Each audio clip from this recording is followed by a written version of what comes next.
You've probably heard it 1,000 times. Fill your raised beds with rich compost and garden soil, right? But what if I told you that most gardeners are doing it completely wrong? That even with the best compost, you might still be setting yourself up for compacted soil, slow-growing plants, and a garden that underperforms season after season. Today, I'm going to show you a fall shortcut that lets you build raised beds with perfect soil structure without ever buying a truckload of compost.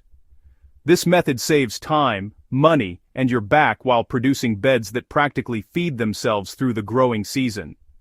Stick with me because the difference between okay soil and legendary soil is in how you build it now. Most gardeners make the same mistake. They grab a bag of topsoil, layer on some compost, and call it done. The problem is, soil is more than just organic matter. If you don't layer it intelligently, your raised bed becomes a dense sponge that holds water at the bottom and starves the roots at the top. Over time, this creates anaerobic conditions, root rot, and frustrated gardeners. Soil isn't just dirt, it's a living system. If you build it wrong, nothing you plant will thrive.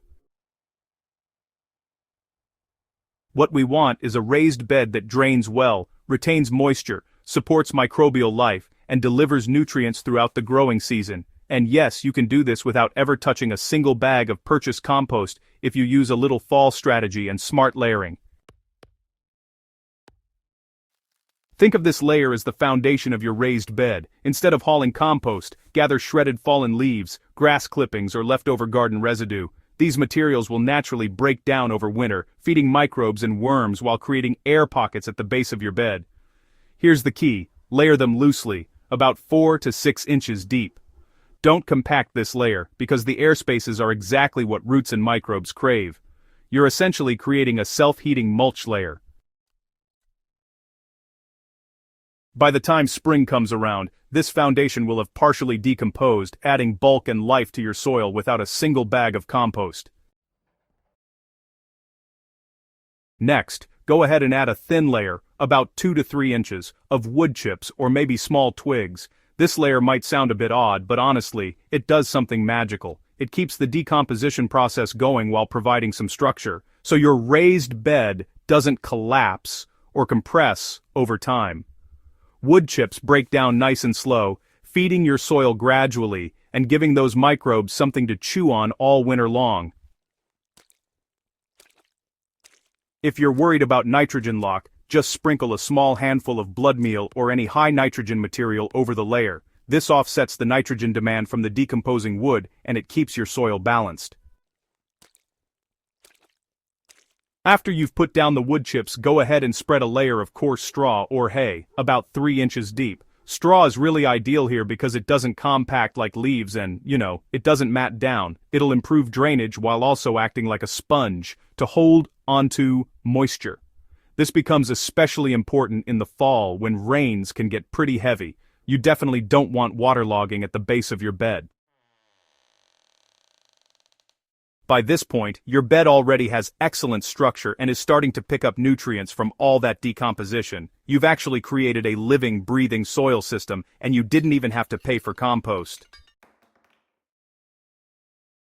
Here's the trick that, honestly, most gardeners overlook: the top layer. Instead of dumping a whole truckload of topsoil, just mix a few inches of your native garden soil with whatever organic material you've got. A good practical ratio is about 3 parts leaves and straw mix to 1 part soil. This helps roots anchor, while still letting them reach down into those decomposing layers below. For example, if your bed is 4 feet wide and 8 feet long, you'd use about a wheelbarrow and a half of garden soil, spread out evenly across the top. By mixing it with the decomposing leaves and straw, you create a medium that's loose, nutrient-rich, and full of microbial life. Here's where the real magic happens. Over the fall and winter, the layers you've built start decomposing, worms move in, microbes multiply, and the raised bed essentially cooks itself. By spring, your layers have melded into a spongy, dark living soil that holds water, drains properly, and feeds plants naturally. Don't worry if the bed looks messy in fall. Those messy layers are actually working for you. The key here is patience. Resist the urge to rake everything into a tidy heap. The chaos, believe it or not, is what creates perfect soil structure. By the time spring rolls around, your raised bed is ready. You can plant directly into it without needing any additional compost. Your plants will grow faster, their roots will penetrate more deeply, and water will distribute evenly. If you want to give them an extra boost, you can sprinkle a thin layer of organic fertilizer, but honestly, most beds built this way will outperform beds that are loaded with store-bought compost. For quick reference, a practical guideline is to plant seedlings about 6 to 8 inches apart, making sure, that roots can grow freely into the decomposed layers below. Your raised bed now acts like a nutrient bank, slowly releasing food as the season progresses. One of the biggest advantages of this fall shortcut is, honestly, reduced maintenance. Over the season, just top up the bed with kitchen scraps, leaf mulch, or even shredded paper if needed. Avoid compacting the soil. Instead, let the bed's natural layers keep breaking down and enriching the soil.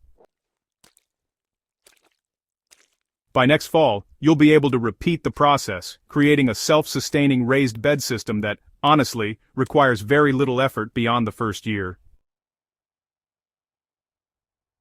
The difference between filling a raised bed wrong and filling it right is, well, pretty dramatic. Instead of just dumping bags of compost and hoping for the best, this method uses natural decomposition, layering, and seasonal processes to build rich, living soil. By working with nature rather than against it, you save money, save time, and create beds that perform year after year.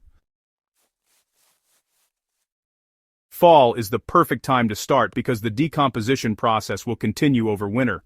By the time spring arrives, your garden will be ready to explode with growth, without you ever lifting a single heavy bag of compost. Remember, the soil you build now will determine every harvest you get next year and beyond.